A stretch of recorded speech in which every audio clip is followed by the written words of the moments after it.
I think the greatest challenges we face as a community consist of things like fatherlessness, teen pregnancy, moral failure, and the breakdown of marriage and family. And the one of those that I'm most passionate about is the breakdown of marriage. Most people are aware that the divorce rate in our country, you hear the term 1 out of 2, that's kind of rounded up. It hovers anywhere between lower 40 percentile and upper 40 percentile. Wherever it is in that hovering, it's way too high. Well, I have guys who we've actually offered jobs to who they've been on unemployment and they don't want to work. They can make enough money on unemployment and they're fine with that. So it's sickening to me. I think that is a huge problem. We don't have a certain organization that I know of that is willing to step up to the plate and make a change. I think everybody is waiting for someone to start it so they can be part of it. And I think that's where we got the Hollywood eyes. We want to be part of it, but you don't want to take that step and say this is how we're going to do it or this is my idea, because then it's your actions on the line, it's your character on the line. I would have to say it's hopelessness. And that might seem vague to some people. But there's a scripture that says, hey, without a vision, people perish. In other words, if you don't see the meaning or a goal for living life today, you sort of live recklessly. You have to start asking yourself, what causes a child to eat something and throw trash in his own yard?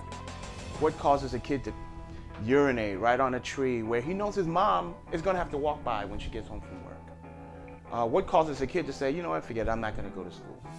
It's hopelessness. What causes a guy to say, you know what, I'd rather sit here all day long and take meth or smoke crack than to get up and feel good about myself and go to a job?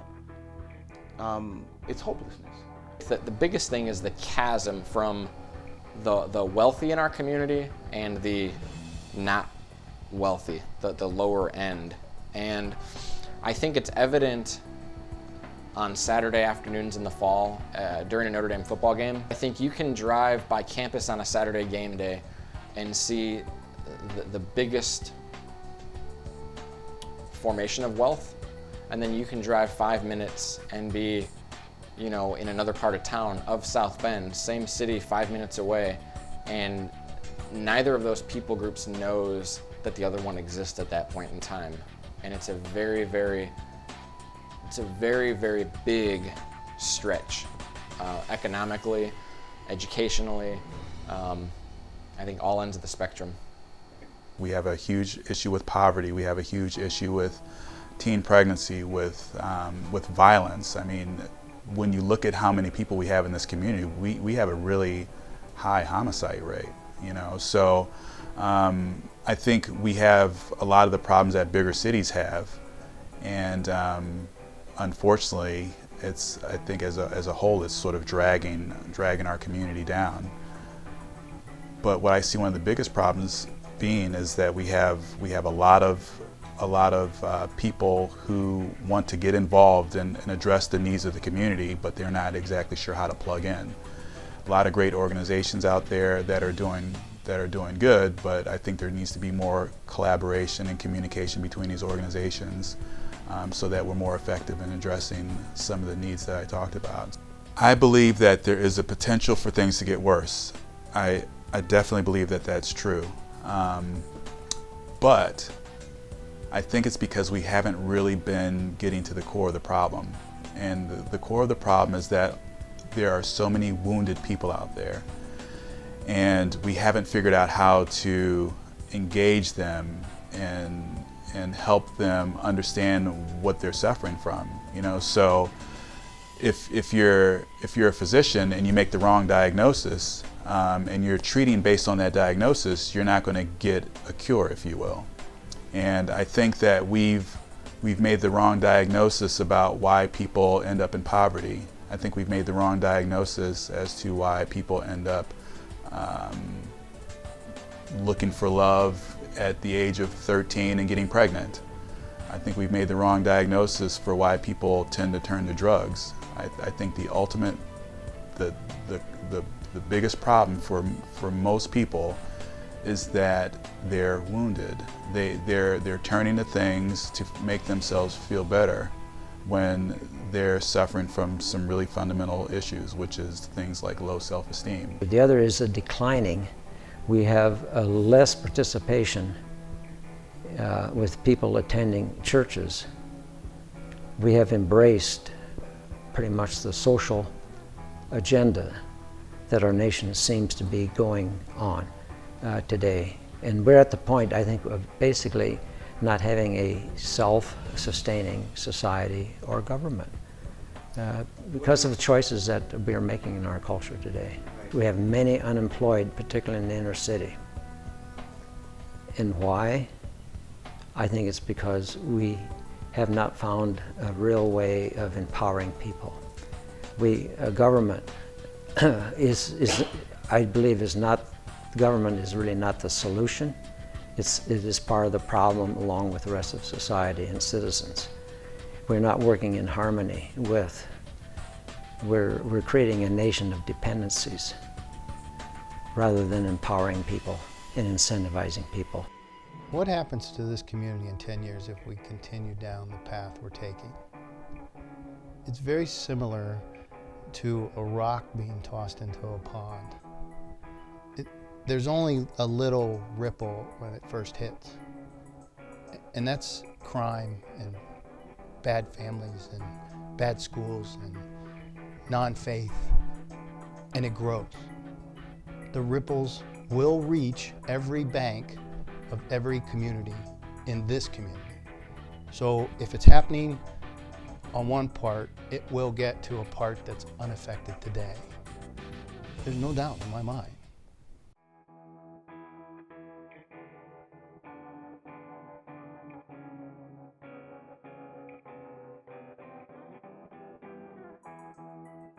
The answer to the big question of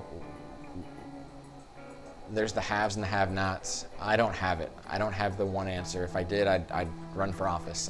I'd have the solution, I'd have the strategy.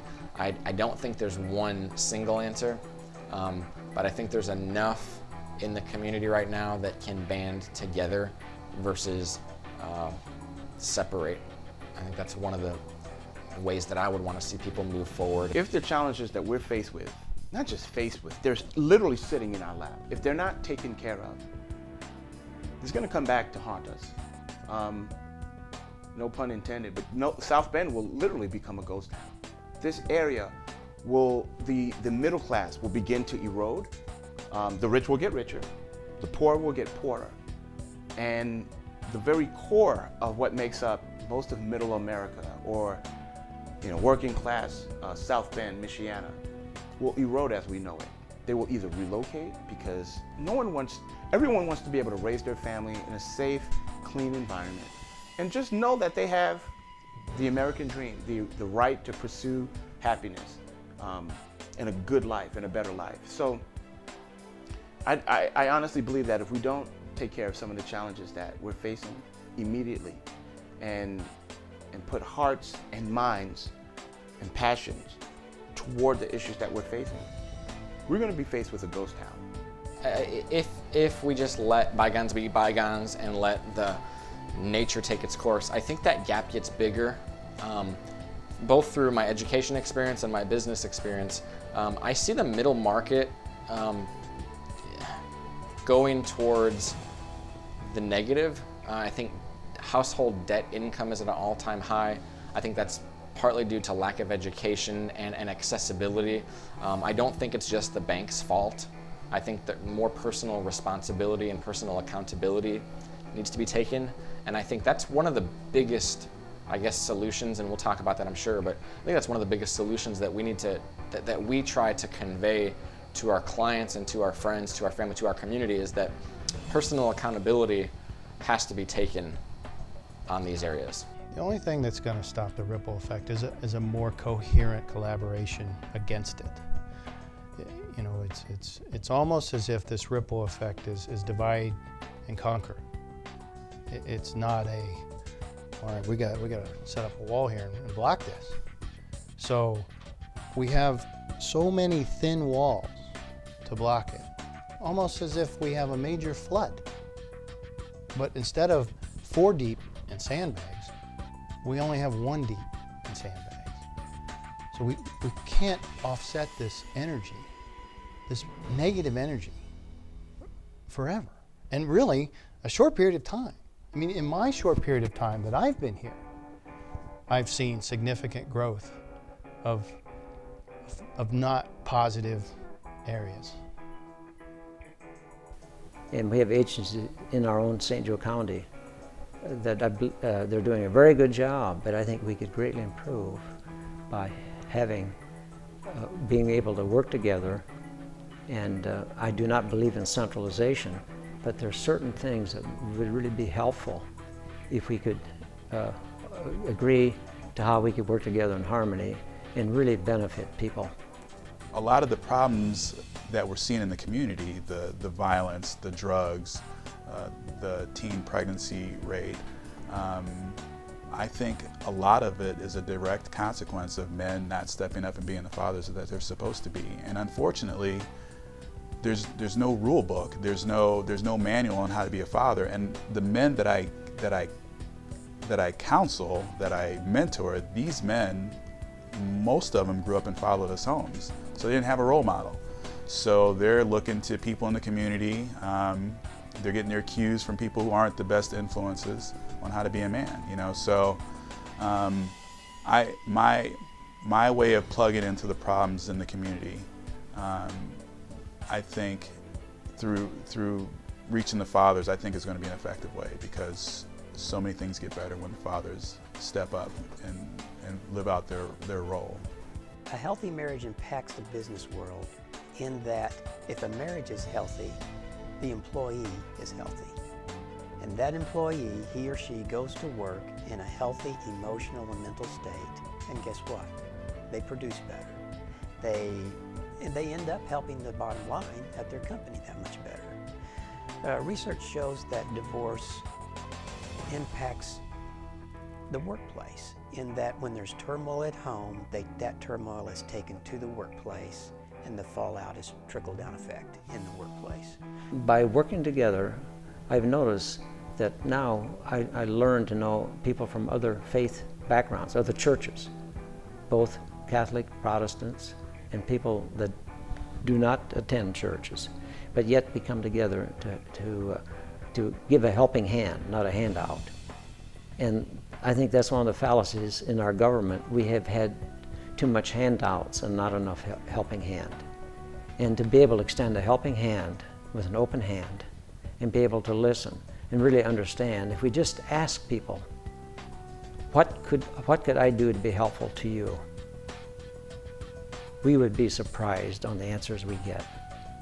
It's a little bit like a person going to the grocery store buying dog food. The consumer is different than the purchaser. So I think this person needs this and this and this. That may not be I may not be thinking properly, the right solution. Each individual, each citizen in this country knows a lot better what their needs are and maybe how they could be helped or giving a help. Since 2002, Aim Straight has been able to help about 100 couples either strengthen their marriage or perhaps save their marriage or perhaps get ready for a long-term marriage. And so when our mentor couple comes alongside them, we see it as a matter of them preventing divorce 5, 10, 15, 20 years in advance. The typical couple that comes into our program, some of them are in crisis, but the typical couple that comes into our program is a couple that says, we're not thinking divorce, we're not throwing the D word at each other, but at the rate we're going, we'll be talking divorce in 1, 2, 3, 4, 5 years. And that's the kind of couple we're after, so that they can strengthen their relationship now and avoid getting into a crisis. Because once it comes to a crisis point, it's a little tougher, or a lot tougher to intervene. But we do have a resource for that as well. What I'm doing currently to address some of the challenges is that I've started a program called TACT. And it stands for Teens Achieving Community Through Training. And so what I've decided to do is to focus my efforts on teenagers and get them financially literate. And when I say financially literate, I'm talking about more than just showing them how to write a check and how to balance a checkbook.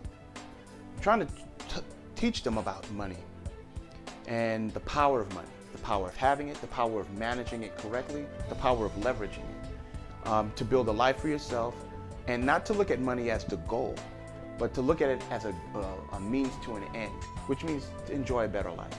There's not enough dollars in the world to fulfill every charity known to man. There's so many good things and good places to give, but the way that we view helping, we have this phrase we use that says more is caught than taught. And you can be in a classroom and you can learn how to do something, or you can be in a church and learn how to go in the community, and you can read the right books, but until you're engaged, until you're doing, and I think part of the solution, not just thinking about it and planning it, I think a lot of that is null and void. Because you can plan all day long, but if you never get to it and do it, not really much changes. And the thing that I love about those three organizations, GCC, Keller Park Church, and Sunny Villa, is that not only do they do the work, but they engage the community that they're working with, and they're not just teaching, but they're teaching them how to catch the vision of, we live in a community, and we live in a city of South Bend, we live in a state of Indiana, we live in a country, United States of America. And I think sometimes we miss those big picture things, and we get so caught up in our four walls of our house and the problems that we face. We don't even look at our neighbors' problems and our community problems and our city problems and then our neighborhood, near Northwest. So I think all three of those organizations do that well, both at a small basis and then internationally, in GCC's case as well. I don't know, developing youth, developing teenagers, and helping them navigate through life, helping them find God, helping them find what they're good at. And so we've done that. We try to give, we're not wealthy, but we believe in giving. We believe in that aspect of when you give, you receive. And when we give money, we're very intentional about what organizations that we give to and how that money is being used. And so we prefer to give money where we know that it's going to stay in the community and be used for not even a specific project, but that it's used with the highest of integrity. I see a lot of challenges in this community, and that is part of what I wrestle with. Where can I go to be the most effective? Can I go anywhere and help? Will they even want my help? Often I see, no, they don't. We've got it handled. Okay, keep going. But in regards to different sections of the community that are needing some help, there's many. I would venture to start at the family. I'll go into neighborhoods.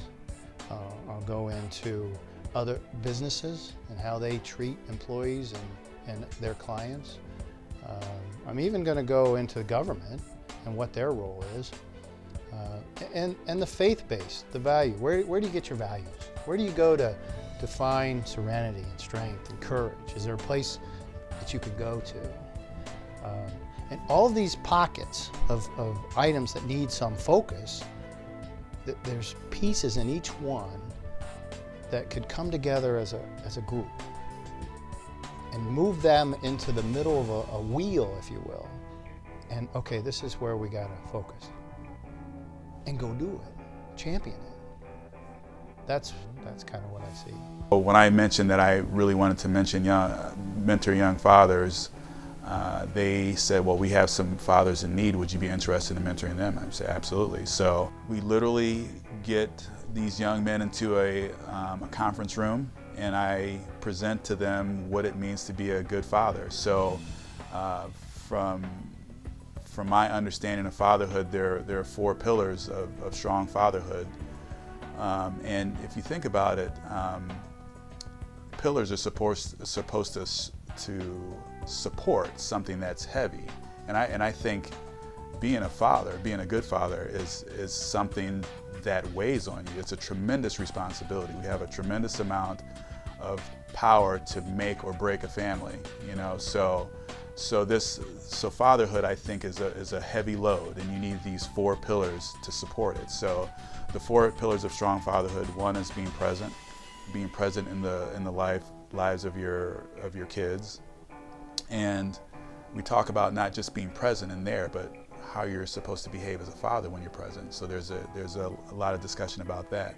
The second pillar is being powerful. You have to be well to take care of people. So if you're healthy from a physical, spiritual, emotional standpoint, then you're more able to be a blessing to your family. So we talk about what's required for that, which includes, eating well, exercising, strengthening your faith life, and so forth.